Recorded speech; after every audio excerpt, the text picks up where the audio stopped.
অবৈধ অস্ত্র উদ্ধারের দাবিতে আলটিমেটাম নাগরিক কমিটির। মিন্টু রোডে রাতে অবস্থান, অভিনেত্রী শাওন আটক, জিজ্ঞাসাবাদের জন্য ডিবিতে সোহানা সাবা। ৩২ চুরমার, ঢাকার বাইরে কাদের, আমু, তোফায়েল, হানিফ সহ আওয়ামী লীগ নেতাদের বাড়িঘরে আগুন ভাঙচুর, ফ্যাসিস্টদের আস্তানা নিশ্চিহ্নের ঘোষণা। হাসিনার উস্কানিমূলক বক্তব্যের কারণেই ৩২ নম্বরে ভাঙচুর, বলছে প্রধান উপদেষ্টা প্রেস উইং। অস্থিতিশীলতা সৃষ্টির বিরুদ্ধে হুঁশিয়ারি, দিল্লিকে ঢাকার প্রোটেস্ট লেটার। ধানমন্ডির ঘটনায় ভারতের ইন্ধন, গণতন্ত্রের পথে বাধা, সন্দেহ মেজর হাফিজের। শেখ হাসিনার বিচারের দাবিতে শহীদ পরিবারগুলোর বিক্ষোভ শাহবাগে। দেখছিলেন ক্রাউন সিমেন্ট সংবাদ শিরোনাম। নোয়াখালীর হাতিয়া এবং সাভারে ছাত্র জনতার ওপর আওয়ামী সন্ত্রাসীদের হামলার প্রতিবাদ এবং অবৈধ অস্ত্র উদ্ধারে সাঁড়াশি অভিযান চালাতে আলটিমেটাম দিয়েছে জাতীয় নাগরিক কমিটি। রাতে সংগঠনটি নেতাকর্মীরা স্বরাষ্ট্র উপদেষ্টার বাসভবনের উদ্দেশ্যে যাত্রা করলে মিন্টু রোডে রাষ্ট্রীয় অতিথি ভবন যমুনার সামনে পুলিশি বাধার মুখে পড়ে। মধ্যরাতে শিক্ষার্থীদের অবস্থান কর্মসূচিকে ঘিরে এলাকায় উত্তেজনা তৈরি হয়। এ সময় জাতীয় নাগরিক কমিটির মুখ্য সংগঠক আব্দুল হান্নান মাসুদ ছাত্র জনতার উপর আওয়ামী সন্ত্রাসীদের হামলার জন্য প্রশাসনের ব্যর্থতাকে দায়ী করেন। নোয়াখালীর হাতিয়ায় আওয়ামী লীগের সাবেক এমপি মোহাম্মদ আলীর অনুসারীরা অবৈধ অস্ত্র দিয়ে হামলা চালায়। এছাড়াও সাভারে ছাত্র জনতার উপর হামলায় একজন গুরুতর আহত হন। অবিলম্বে স্বরাষ্ট্র উপদেষ্টাকে অবৈধ অস্ত্র উদ্ধারে সাঁড়াশি অভিযান চালানোর দাবি জানিয়েছেন। এখনো রাস্তায় দাঁড়িয়ে তারা শেখ হাসিনার নামে স্লোগান দিচ্ছে, মোহাম্মদ আলীর নামে স্লোগান দিচ্ছে এবং গুলি বর্ষণ করতেছে, চারদিকে সাউন্ড গ্রেনেড মারছে। তাহলে এদের বিরুদ্ধে অ্যাকশন নিবে কে? এই দেশ অনিরাপদ, এই দেশ পরাধীন, আওয়ামী সন্ত্রাসীদের হাতে পরাধীন এই দেশকে, মাতৃভূমিকে আমাদের মুক্ত করতে হবে। হয় মাতৃভূমি, না হয় মৃত্যু। আমাদের লড়াই চলবে। সে যে উপদেষ্টারা এই নীতি গ্রহণ করবে না, তারা চেয়ার থেকে লাথি মেরে নামিয়ে দেওয়া হবে। রাষ্ট্রের বিরুদ্ধে ষড়যন্ত্রে জড়িত অভিযোগে অভিনয় শিল্পী মেহের আফরোজ শাওনকে আটক করে জিজ্ঞাসাবাদের জন্য নেওয়া হয়েছে ডিবি হেফাজতে। রাতে রাজধানীর ধানমন্ডি এলাকা থেকে তাকে আটক করে ঢাকা মহানগর গোয়েন্দা পুলিশ ডিবি। আজ শাওনকে সুনির্দিষ্ট মামলায় রিমান্ড চাওয়া হতে পারে বলে জানিয়েছে পুলিশ। এদিকে সন্ধ্যায় মেহের আফরোজ শাওনের জামালপুর সদর উপজেলার নরুন্দি রেলওয়ে স্টেশন সংলগ্ন এলাকায় অবস্থিত বাড়িতে আগুন দেওয়া হয়েছে। সম্প্রতি শাওনের রাজনৈতিক অবস্থান এবং কিছু মন্তব্যকে কেন্দ্র করে সামাজিক যোগাযোগ মাধ্যম সহ বিভিন্ন মহলে আলোচনা সমালোচনা হয়। এর ধারাবাহিকতায় স্থানীয় বিক্ষুব্ধ ছাত্র জনতা তার পরিবারের রাজনৈতিক সম্পৃক্ততার বিরুদ্ধে অবস্থান নিয়ে বিক্ষোভ করে বাড়িটিতে আগুন ধরিয়ে দেন ছাত্র জনতা। অভিনেত্রী সোহানা সাবাকে জিজ্ঞাসাবাদের জন্য রাতে ডিবি কার্যালয়ে নেওয়া হয়েছে। বৃহস্পতিবার গভীর রাতে রাজধানীর ধানমন্ডি থেকে তাকে ডিবি কার্যালয়ে নেওয়া হয়। ঢাকা মহানগর গোয়েন্দা পুলিশের অতিরিক্ত কমিশনার রেজাউল করিম মল্লিক বিষয়টি নিশ্চিত করেছেন। তিনি জানান, অভিনেত্রী শাওনের পর নজরদারিতে ছিলেন সোহানা সাবা। তার বিরুদ্ধে দেশবিরোধী ষড়যন্ত্রের অভিযোগ রয়েছে। ভেঙে গুড়িয়ে দেওয়া হলো ধানমন্ডি ৩২ নম্বরের বাড়িটি। বুধবার রাতে দফায় দফায় ভাঙচুর, আগুনের পর বৃহস্পতিবার সকাল থেকে আবারও ভাঙার কাজ শুরু করে বুলডোজার। সকাল 10টার পর বুলডোজার সরিয়ে ফেলা হলেও ভাঙচুর এবং অগ্নিসংযোগ বন্ধ করেনি বিক্ষুব্ধ ছাত্র জনতা। ভবিষ্যতে যারা ফ্যাসিস্ট হবে তাদেরও একই পরিণতি ভোগ করতে হবে বলে হুঁশিয়ারি দিয়েছেন তারা। বিস্তারিত জানাচ্ছেন জিয়া খান। শেখ মুজিবের স্মৃতি বিজড়িত ধানমন্ডি ৩২-এর বাড়িটি এখন ধ্বংসস্তূপ। তিনতলা বাড়িটির দেয়াল আর ছাদ গুড়ানো হয়েছে বুলডোজার দিয়ে। ধসে পড়া ছাদ রডের সঙ্গে কোনো রকমে ঝুলছে, কোথাও কোথাও আগুন জ্বলছে। বিক্ষুব্ধরা হাতুড়ি দিয়ে ভাঙছে ভবনটি। তাদের কথা, ফ্যাসিস্টদের কোনো চিহ্ন রাখতে চান না। এরকম স্বৈরাচারের পতন হচ্ছে, তার বাড়ি এরকম ভেঙে দিয়েছে, এতে খুবই আনন্দিত আমি। রাতে আসার সুযোগ হয়নি আর কি, এই কারণে সকালবেলায় চিন্তা করলাম একটু দেখে আসি, বিষয়টা একটু উপভোগ করে আসি। এটা একটা মানে স্বৈর রাজার বাড়ি ভাঙা হয়েছে, এটা ঠিক হয়েছে। এবং এটা 16 কোটি মানুষের মুখ চেপে যারা ধরে রাখছে, মুখ বন্ধ করে রাখার চেষ্টা করছে, তাদের বাড়ি ভাঙা হচ্ছে। এই ঘটনা ভবিষ্যৎ ফ্যাসিস্টদের জন্য সতর্কবার্তা বলে অভিমত তাদের। ভবিষ্যতে যেন এই স্বৈরাচার না আসে, এর দোসরেরাও না আসে এবং আর কেউ যেন এরকম স্বৈরাচারের উত্থান যাতে বাংলার মাটিতে না হয়। সবার মধ্যেই যখন ক্ষমতায় থাকে, ওটা দীর্ঘদিন তারা ওটাকে আঁকড়ে ধরে থাকতে চায়। এই মন মানসিকতা পরিহার করতে হবে। আমরা পরবর্তীতে যারা ক্ষমতা আসবে তাদেরকে জানিয়ে দিতে চাই, বার্তা দিতে চাই যে তোমাদেরও কিন্তু তোমাদের জন্য এই করুণ পরিস্থিতি অপেক্ষা করছে। যুগে যুগে এটা একটা দৃষ্টান্ত হতে হবে, যারা নির্যাতন করছে, যারা স্বৈরশাসক, ওদের কি পরিণতি। জায়গাটিতে নতুন স্থাপনা করার পক্ষে মত অনেকের। বহুত গুম খুন করছে এই দেশে, এই অন্যায় অত্যাচার এই সরকারের এই দেশে না ফাঁসি দেওয়াক, আর এই প্রতিষ্ঠানটার ভিতরে একটা আল্লাহওয়ালা একটা মসজিদ মাদ্রাসা চাই। এই বাড়িটা এই যে 5ই আগস্টের আগে এবং পরে যারা শহীদ হয়েছে তাদের জন্য এই বাড়িটা দান করে দেওয়া হোক। বাংলাদেশের যত জনগণ আছে সবাই এই বাড়ি ভেঙে লাগবে, হাসিনা বাড়ি এটা রাখবে না। ভাঙা ভবনটির রড, ইস্পাত সহ নানা আসবাবপত্র যে যেভাবে পারছে নিয়ে যাচ্ছে। এই তো নিয়ে যাবো এখানে। আমি এটা লার্কি বানাবো, এটা বোট। হ্যাঁ, এই যে ভেতর থেকে এনেছি। এগুলো বলতে পারি না কোথায় নেই, এখন নিয়ে তো বিক্রি করবো, আমরা গরিব মানুষ তো বিক্রি করবো। বুধবার শেখ হাসিনার বক্তব্য দেওয়ার প্রতিবাদে ছাত্র জনতা আগুন দেয় ধানমন্ডির 32 নম্বর বাড়িটিতে। জিয়া খান, বাংলা ভিশন, ঢাকা। এদিকে শেখ হাসিনা বক্তব্যের প্রতিবাদে নোয়াখালীর কোম্পানিগঞ্জে আওয়ামী লীগের সাধারণ সম্পাদক ওবায়দুল কাদেরের গ্রামের বাড়িতে হামলা, ভাঙচুর এবং অগ্নিসংযোগ করেছে বিক্ষুব্ধ ছাত্র জনতা। ভোলায় সাবেক মন্ত্রী তোফায়েল আহমেদের বাড়ি পুড়িয়ে দিয়েছে ছাত্র জনতা। বরিশালের সাবেক চিফ হুইপ আবুল হাসনাত আবদুল্লার বাসভবন এবং ঝালকাঠিতে সাবেক মন্ত্রী আমির হোসেন আমর বাসার বাউন্ডারি দেয়াল এবং মূল ভবনের একাংশ ভেঙে ফেলা হয়েছে। প্রতিনিধিদের পাঠানো তথ্য ও ছবি নিয়ে থাকছে ডেস্ক রিপোর্ট। নোয়াখালীর কোম্পানিগঞ্জে আওয়ামী লীগের সাধারণ সম্পাদক ওবায়দুল কাদেরের গ্রামের বাড়িতে হামলা, ভাঙচুর ও অগ্নিসংযোগ করেছে বিক্ষুব্ধ ছাত্র জনতা। মিছিল নিয়ে উপজেলার বসুরহাট পৌরসভার 1 নম্বর ওয়ার্ডের রাজাপুর গ্রামের বাড়িতে যায় তারা। ভাঙা শুরু করে দ্বিতল ভবন। ওবায়দুল কাদেরের ছোট ভাই বসুরহাট পৌরসভার সাবেক মেয়র আব্দুল কাদের মির্জার দোতলা ভবন হাতুড়ি শাবল দিয়ে ভাঙা হয়। পরে তার ছোট ভাই শাহাদাত মির্জার ভবনও ভাঙচুর করে বিক্ষুব্ধরা। ভোলায় সাবেক মন্ত্রী তোফায়েল আহমেদের বাসভবনে আগুন জ্বালিয়ে বিক্ষোভ করে ছাত্র জনতা। বুধবার রাত 1টার দিকে মিছিল নিয়ে ছাত্র জনতা তোফায়েল আহমেদের বাসভবনে গিয়ে বাড়িটি ভাঙচুর করে আগুন ধরিয়ে দেয়। ঝালকাঠিতে আমির হোসেন আমুর বাড়িতে ভাঙচুর করে ছাত্র জনতা। এ সময় আমু ও তার স্ত্রীর নামে থাকা 2টি প্রতিষ্ঠানের নাম ফলক ও সাইনবোর্ড ভেঙে ফেলা হয়। এদিকে বরিশালে বুধবার দিবাগত রাত 12টার দিকে বিক্ষুব্ধরা আবুল হাসনাত আবদুল্লার বাড়িতে হামলা ও ভাঙচুর করে। এক পর্যায়ে আগুন দেওয়া হয়। পরে সেনাবাহিনী আগুন নিয়ন্ত্রণে এনে ছাত্র জনতাকে সরিয়ে দেয়। কুষ্টিয়ায় আওয়ামী লীগের যুগ্ম সাধারণ সম্পাদক ও সাবেক সংসদ সদস্য মাহবুবুল আলম হানিফের বাড়িতে আগুন ও এক্সকেভেটর দিয়ে ভেঙে দিয়েছে বিক্ষুব্ধরা। কুমিল্লা মহানগর আওয়ামী লীগের সভাপতি ও সাবেক এমপি আকম বাহাউদ্দিন বাহারের গাড়ি ভাঙচুর করে ছাত্র জনতা। বুধবার রাতে শহরের রাজগঞ্জের বাড়িতে ভাঙচুর করে তারা। এছাড়াও সাবেক রেলমন্ত্রী মুজিবুল হকের বাড়ি সহ অনেক আওয়ামী লীগ নেতার বাড়ি ভাঙচুর করে বিক্ষুব্ধরা। চট্টগ্রামে বুধবার রাতে মহানগরীর জামাল খান এলাকা ও চট্টগ্রাম মেডিকেল কলেজের পুরনো একাডেমিক ভবনের সামনে থাকা শেখ মুজিবের মুরাল ভাঙচুর করে বৈষম্য বিরোধী আন্দোলনের কর্মীরা। চুয়াডাঙ্গায় শেখ মুজিবের মুরাল, বিভিন্ন স্থাপনা ও জেলা আওয়ামী লীগের দলীয় কার্যালয় ভাঙচুর সহ বুলডোজার দিয়ে গুড়িয়ে দেয় বৈষম্য বিরোধী ছাত্র আন্দোলনের নেতাকর্মীরা। পরে সদর উপজেলা পরিষদ চত্বর ও জেলা পরিষদ চত্বরে গিয়ে শেখ মুজিবের মুরাল ভাঙচুর করা হয়। ময়মনসিংহ নগরীর সার্কিট হাউস মাঠ সংলগ্ন শেখ মুজিবের মুরাল ভাঙচুর করেছে ছাত্র আন্দোলনের নেতাকর্মীরা। এদিকে ত্রিশালে জাতীয় কবি কাজী নজরুল ইসলাম বিশ্ববিদ্যালয়ে শেখ মুজিবের মুরাল ভেঙে ফেলা হয়। বুলডোজার কর্মসূচিতে রংপুরে শেখ মুজিবুর রহমানের 3টি মুরাল গুড়িয়ে দেওয়া হয়েছে। বুধবার রাতে বৈষম্য বিরোধী ছাত্র আন্দোলনের সমন্বয়ক সহ শিক্ষার্থীরা কারমাইকেল কলেজ ও বেগম রোকেয়া বিশ্ববিদ্যালয়ে স্থাপিত শেখ মুজিবের মুরাল ভেঙে ফেলে। যশোরে শিক্ষার্থী জনতা মিলে মুক্তিযোদ্ধা কমপ্লেক্স ভবনে শেখ মুজিবের মুরাল ভেঙে ফেলে। এদিকে পিরোজপুর জেলা আওয়ামী লীগের সভাপতি AKM আওয়াল এবং তার ভাই পিরোজপুর পৌরসভার সাবেক মেয়র হাবিবুর রহমান মালেকের বাড়ি ভাঙচুরের পর আগুন দেওয়া হয়। সাভার পৌর এলাকার মুক্তির মোড়ে শেখ মুজিবের মুরাল ভাঙচুর করে বিক্ষুব্ধরা। রাজশাহীর বাঘার আড়ানিতে সাবেক পররাষ্ট্র প্রতিমন্ত্রী শাহরিয়ার আলমের বাসভবনে আগুন দিয়েছে বিক্ষুব্ধ জনতা। বৃহস্পতিবার দুপুরে বিক্ষুব্ধরা ভবনটিতে আগুন দেয়। আগুন দেওয়ার পর বাড়িটি ঘিরে বিক্ষোভ দেখায় তারা। পরে ফায়ার সার্ভিসের কর্মীরা আগুন নিয়ন্ত্রণে আনে।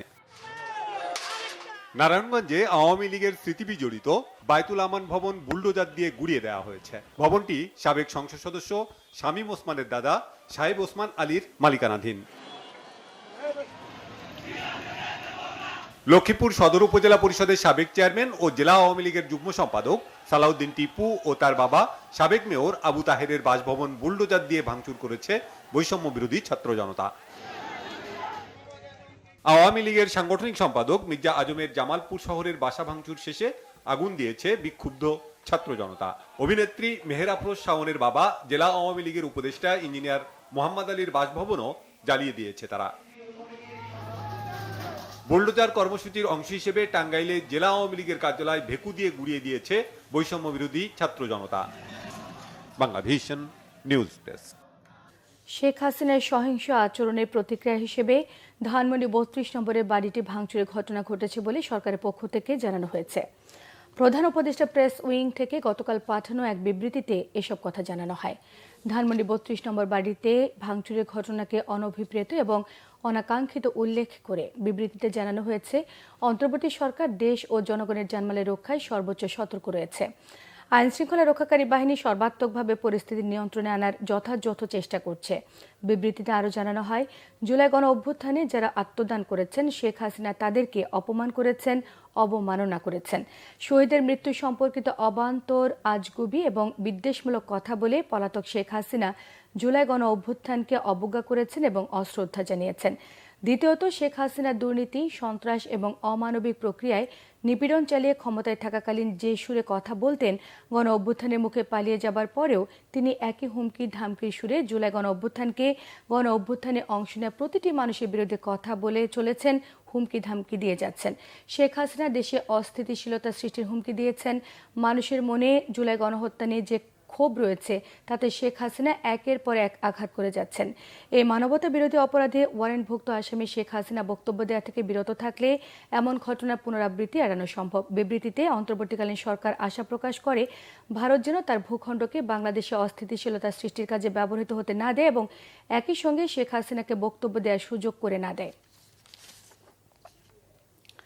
এদিকে সারা দেশে বিভিন্ন প্রতিষ্ঠান এবং স্থাপনায় ভাঙচুর এবং অগ্নিসংযোগের চেষ্টার বিরুদ্ধে কঠোর হুঁশিয়ারি দিয়েছে অন্তর্বর্তী সরকার। রাতে প্রধান উপদেষ্টা প্রেস উইংয়ের এক বিবৃতিতে বলা হয়েছে, অন্তর্বর্তী সরকার গভীর উদ্বেগের সঙ্গে লক্ষ্য করছে কতিপয় ব্যক্তি এবং গোষ্ঠী সারা দেশে বিভিন্ন প্রতিষ্ঠান এবং স্থাপনায় ভাঙচুর এবং অগ্নিসংযোগের চেষ্টা করছে। সরকার এ ধরনের কর্মকাণ্ড শক্তভাবে প্রতিহত করবে। অন্তর্বর্তী সরকার নাগরিকদের জানমালের নিরাপত্তা রক্ষায় প্রস্তুত। প্রেস উইং জানিয়েছে, কোনো ধরনের উস্কানিমূলক কর্মকাণ্ডের মধ্য দিয়ে দেশকে অস্থিতিশীল করার চেষ্টা করা হলে দায়ী ব্যক্তি এবং গোষ্ঠীর বিরুদ্ধে আইন শৃঙ্খলা বাহিনী তাৎক্ষণিকভাবে কঠোর ব্যবস্থা নেবে এবং দোষীদের বিচারে মুখোমুখি দাঁড় করাবে। অন্যদিকে ভারতে বসে সামাজিক যোগাযোগ মাধ্যম সহ বিভিন্ন প্ল্যাটফর্মে বাংলাদেশে অস্থিতিশীলতা সৃষ্টির লক্ষ্যে সাবেক প্রধানমন্ত্রী স্বৈরাচারী শেখ হাসিনা অব্যাহত মিথ্যে বানোয়াট মন্তব্য এবং বিবৃতি দেওয়ার ভারতের কাছে তীব্র প্রতিবাদ জানিয়েছে বাংলাদেশে। গতকাল পররাষ্ট্র মন্ত্রণালয়ে ভারতের ভারপ্রাপ্ত হাইকমিশনারকে তলব করে এ বিষয়ে একটি প্রতিবাদপত্র তুলে দিয়ে ব্যবস্থা নেওয়ার অনুরোধ করা হয়েছে। রিপোর্ট করছেন ইমরুল কায়েস। সামাজিক যোগাযোগ মাধ্যমে বুধবার শিক্ষার্থীদের উদ্দেশ্যে ভাষণ দেন ছাত্র জনতার গণ অভ্যুত্থানে ক্ষমতাচ্যুত ভারতে পালিয়ে যাওয়া সাবেক প্রধানমন্ত্রী শেখ হাসিনা। এর প্রতিবাদ জানিয়ে বৃহস্পতিবার সকালে পররাষ্ট্র মন্ত্রণালয়ে ভারতের ভারপ্রাপ্ত হাইকমিশনারকে তলব করে প্রতিবাদপত্র দেওয়া হয়েছে বলে জানান পররাষ্ট্র উপদেষ্টা তৌহিদ হোসেন। বৃহস্পতিবার বিকেলে ব্রিফিংয়ে সাংবাদিকদের এ তথ্য জানান তিনি। ভারতকে আমরা লিখিতভাবে, আপনারা জানেন, লিখিতভাবে অনুরোধ করেছি যে শেখ হাসিনাকে রেস্ট্রেইন করার জন্য, যাতে করে তিনি এ ধরনের বক্তব্য বিবৃতি না দেন যেটা বাংলাদেশের বিপক্ষে যাচ্ছে। আমরা এটা কোনো জবাব পাইনি এখনো। আমরা আজকে আবার তার গত কয়েকদিনের কার্যকলাপের কারণে আমরা আরেকবার তাদেরকে প্রোটেস্ট নোট দিয়েছি এবং অ্যাক্টিং হাইকমিশনার এই মুহূর্তে নেই, অ্যাক্টিং হাইকমিশনারকে ডেকে তার হাতে প্রোটেস্ট নোট দেওয়া হয়েছে এবং আমরা আবার অনুরোধ করেছি যেন তাকে রেস্ট্রেইন করা হয়, কারণ তার যে সব বক্তব্য প্রধানত মিথ্যা উনি উল্লেখ করছেন সেটা এক ধরনের ইনস্টেবিলিটিতে প্রভোগ করছে বাংলাদেশে। এই জন্য আমরা অনুরোধ করেছি যে এই প্র্যাকটিসটা বন্ধ করার জন্য তার ব্যবস্থা। শেখ হাসিনার বক্তব্য শিক্ষার্থীরা ভালোভাবে না নেয় ভাঙচুরের ঘটনা ঘটেছে বলে অভিযোগ পররাষ্ট্র উপদেষ্টার। শেখ হাসিনা ভারতে থেকে যেসব বক্তৃতা বিবৃতি দিচ্ছেন সেটাকে ছাত্র জনতা ভালোভাবে নেয়নি এবং তিনি অবিরাম যেহেতু প্রভোগ করতে থেকেছেন তারই ফলশ্রুতিতে এই ঘটনাটা ঘটছে বলে আমাদের বিশ্বাস। যদি তিনি এই ধরনের ঘটনা থেকে বিরত থাকতেন তাহলে এরকম ঘটনা হয়তো ঘটত না। ভারতীয় ভারপ্রাপ্ত হাইকমিশনারকে দেয়া প্রতিবাদপত্রে বলা হয়েছে, মিথ্যা ও বানোয়াট বক্তব্য দেয়া থেকে শেখ হাসিনাকে বিরত না রাখলে দুদেশের মধ্যে সুস্থ সম্পর্ক প্রতিষ্ঠায় সহায়ক হবে না। ইমরুল কায়েস, বাংলা ভিশন, ঢাকা। আয়নাঘর পরিদর্শনে যাবেন প্রধান উপদেষ্টা ডক্টর মোহাম্মদ ইউনূস। দেশি বিদেশি মিডিয়া এ সময় তার সঙ্গে থাকবে। গতকাল দুপুরে তেজগাঁওয়ে প্রধান উপদেষ্টার কার্যালয়ে প্রধান উপদেষ্টা অধ্যাপক মোহাম্মদ ইউনূসের সভাপতিত্বে পরিষদের বৈঠক অনুষ্ঠিত হয়। এতে সিদ্ধান্ত হয় যত দ্রুত সম্ভব তিনি আয়নাঘর পরিদর্শন করবেন। এছাড়া রমজানের দ্রব্যমূল্য স্থিতিশীল রাখতে টিসিবির মাধ্যমে পণ্য পরিবহন, বিপুল আমদানি, সুষ্ঠু সরবরাহ নিশ্চিত করার বিষয়ে আলোচনা হয়েছে। রমজানে লোডশেডিং না রাখা এবং বিদ্যুৎ সরবরাহ স্বাভাবিক রাখার বিষয়েও আলোচনা হয় উপদেষ্টা পরিষদের বৈঠকে। অর্থ উপদেষ্টা সালাউদ্দিন আহমেদ, শিল্প উপদেষ্টা আদিলুর রহমান খান, পরিবেশ উপদেষ্টা সৈয়দ রেজওয়ান হাসান, আইন উপদেষ্টা আসিফ নজরুল, তথ্য উপদেষ্টা নাহিদ ইসলাম সহ অন্যান্য উপদেষ্টা এবং সংশ্লিষ্ট কর্মকর্তারা এই সময় উপস্থিত ছিলেন। বিএনপি স্থায়ী কমিটির সদস্য অবসরপ্রাপ্ত মেজর হাফিজ উদ্দিন আহমেদ বলেছেন, ধানমন্ডির ঘটনা কারা ঘটিয়েছে এক্ষেত্রে সরকারের ভূমিকা কি তা জানা নেই। গণতন্ত্রের পথে বাধা দিতে কারোর বিশৃঙ্খলা সৃষ্টির অংশ হতে পারে এটি। সেখানে ভারতের ইন্ধন থাকতে পারে বলেও তিনি সন্দেহ প্রকাশ করেন। বিএনপি নেতাদের অভিযোগ, সংস্কারের দোহাই দিয়ে মানুষকে নির্বাচন থেকে দূরে রাখার চেষ্টা চলছে। রিপোর্ট করছেন সিকান্দার ইমান। জাতীয় প্রেস ক্লাবে এক আলোচনায় হাফিজউদ্দিন আহমদ বলেন, বেগম খালেদা জিয়া ও তারেক রহমানের নেতৃত্বে গত 15 বছরে বিএনপির সৈনিকরা যে আন্দোলন করেছে তারই চূড়ান্ত ফলাফল 5 আগস্ট। যারা বিএনপির ভূমিকা দেখতে পাচ্ছে না তারা অ্যামেচার বলেও মন্তব্য করেন তিনি। গতকালকে যে ঘটনা ঘটেছে সেটি এখনো চলমান, সেটি এখনো শেষ হয় নাই। এটি কারা করেছে এই তথ্য আমাদের কাছে নাই। এতে সরকারের কি ভূমিকা ছিল সেই তথ্য আমাদের কাছে নাই। সুতরাং আমরা আর অল্প কিছু সময় অপেক্ষা করব। আজকে দিনের মধ্যেই আশা করি সব কিছু পরিষ্কার হবে যে এগুলা গণতন্ত্রকে ধ্বংস করার জন্যে হয়তো আগামী দিনে গণতন্ত্রের পথে বাধা হয়ে দাঁড়াতে পারে। এই জন্য কেউ কেউ হয়তো বিশৃঙ্খলা সৃষ্টি করার চেষ্টা করতে পারেন এবং বিশেষ করে এর মধ্যে প্রতিবেশী রাষ্ট্রের কোনো হস্তক্ষেপ আছে কিনা সেটিও আমরা জানার চেষ্টা করব। রাজধানীর সদরঘাটের ওয়াইজঘাট সাইকেল মাঠে কোতোয়ালি থানা আয়োজিত রাষ্ট্র কাঠামো মেরামতের 31 দফা কর্মশালায় বিএনপি নেতারা বলেন, ফ্যাসিবাদের দোসররা অন্য যে কোনো রাজনৈতিক দলে যুক্ত হলে সেখানেই তাদের প্রতিহত করা হবে। যে অবস্থায় বাংলাদেশকে খুনি, স্বৈরাচারী, ফ্যাসিস্ট, অবৈধ খুনি হাসিনা বাংলাদেশকে যে অবস্থায় পতিত করে রেখে দিয়েছে, সেখান থেকে উত্তরণের জন্য একমাত্র বিকল্প, একমাত্র দল যেটি সারা দেশব্যাপী যাদের সমর্থন রয়েছে, সংগঠন রয়েছে এবং সেই ভিশন রয়েছে, সেটি হচ্ছে বাংলাদেশ জাতীয়তাবাদী দল বিএনপি। আজকে যারা বিএনপির বিরুদ্ধে বক্তব্য দিচ্ছেন, বিএনপির বিরুদ্ধে মিথ্যা কথা বলছেন, তারেক রহমানের সম্পর্কে অনেক প্রপাগান্ডা ছাড়িয়েছেন, আগে ছড়িয়েছেন, আপনাদেরকে বলবো এগুলা থেকে দূরে থাকেন, ভালোভাবে রাজনীতি করেন। শুধু বিএনপিতে ধাক্কাতে কি করে নিজের রাজপথ থেকে ছিটকে পড়েন না। তারেক রহমান যেদিন ঘোষণা দিবেন, হাজার হাজার লক্ষ লক্ষ নেতা কর্মী রাজপথে এসে আপনাদেরকে প্রতিহত করবে। বিএনপির নাম ভাঙিয়ে কেউ যদি চাঁদাবাজি সহ অন্য যে কোনো অন্যায় করে তবে তাদের বিরুদ্ধে কঠোর ব্যবস্থা নেয়ার হুঁশিয়ারি দেন নেতারা। সিকান্দার রেমান, বাংলা ভিশন, ঢাকা। প্রধান উপদেষ্টার সঙ্গে বৈঠক সহ 2 আশ্বাসে গতকাল সন্ধ্যায় শাহবাগে অবরোধ প্রত্যাহার করেছেন জুলাই গণ অভ্যুত্থানে শহীদ পরিবারের স্বজনরা। অভ্যুত্থানের প্রতিটি হত্যাকাণ্ডের বিচারের জন্য আসামিদের দ্রুত গ্রেফতার, শহীদ ও আহতদের রাষ্ট্রীয় স্বীকৃতি, আর্থিক ক্ষতিপূরণ সহ 5 দফা দাবিতে গতকাল প্রায় 7.5 ঘণ্টা শাহবাগ অবরোধ করেছেন তারা। শেখ হাসিনার বিচার নিশ্চিতের আশ্বাস দেন জাতীয় নাগরিক কমিটির মুখ্য সংগঠক সার্জিস আলম। এদিকে অবরোধের ফলে দীর্ঘ সময় শাহবাগ এবং আশপাশের এলাকায় যানবাহন চলাচল বন্ধ ছিল। যানজটে দিনভর ভোগান্তিতে পড়ে মহানগরবাসী। রিপোর্ট করছেন তাইমুর রশিদ। এই রক্তের বিনিময়ে আমি কি পাইতাছি? আল্লাহ গো আল্লাহ! স্বজন হারানোর এমন আর্তনাদ, অথচ এই আকুতি শোনার যেন কেউ নেই। গণহত্যার জন্য শেখ হাসিনার বিচার এবং শহীদ ও আহতদের রাষ্ট্রীয় স্বীকৃতির দাবিতে বৃহস্পতিবার সকাল 11টা থেকে শাহবাগ মোড় অবরোধ করেন শহীদ পরিবারের স্বজনরা। 6 মাস পেরিয়ে গেলেও দাবি পূরণ না হওয়ায় বিক্ষুব্ধ তারা। আমার সন্তানেরা কেমনে মারলো, কেমনে কি করলো? সাবেক এসআই জব্বারের মাধ্যমে আমার ভাই সহ 113টা কবর ওখানে বেআইনিভাবে দাফন করা হয়। গণহত্যার বিচার চাই। এই পর্যন্ত আমরা কোনো আর্থিকভাবে সহযোগিতা হয়েছি না। আমার ছেলেরা মারি দিয়েছি তার চাচার জায়গা, আমার জায়গা বাসা নাই। প্রতিটি হত্যার বিচারের লক্ষ্যে আসামিদের 10 দিনের মধ্যে গ্রেফতার এবং শহীদ পরিবারের মাসিক সম্মানীর দ্রুত ব্যবস্থার দাবি স্বজনদের। ওই বিদেশে থেকে টাকা আসে, 1 কোটি টাকা দিবে, কিন্তু দেয় না। সে আমাকে ছেলে রক্ত দিল, তার বিলে আমাকে কি দিছে? সরকারের পক্ষ থেকে আমাদেরকে যে আপনার অনুদান দেওয়ার কথা ছিল, এখন এইসব অনুদান নিয়ে ওনারা তাল বাহানা করছে। ডাক্তার ইনুস যতক্ষণ আমাদের সাথে সাক্ষাৎ না করব, আমাদের সান্ত্বনা না দিব, রাষ্ট্রীয় স্বীকৃতি না দিব, ততক্ষণ পর্যন্ত আমরা রাজপথে আসি, রাজপথে থাকবো। সন্ধ্যায় শাহবাগে আসেন জাতীয় নাগরিক কমিটির মুখ্য সংগঠক সার্জিস আলম। বলেন, শহীদ পরিবারের দাবি পূরণ করতে না পারাটা লজ্জার। যৌক্তিক দাবি পূরণের আশ্বাস দেন তিনি।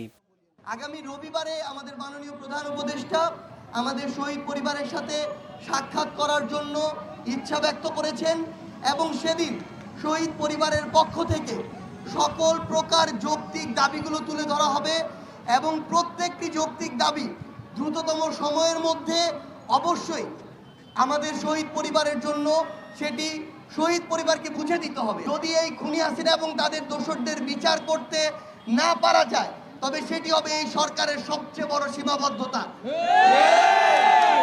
এবং এটি আমরা আমাদের জীবনের বিনিময়ে হলেও এই অন্তর্বর্তীকালীন সরকারের সময়ে আমরা এটি আদায় করে নিব।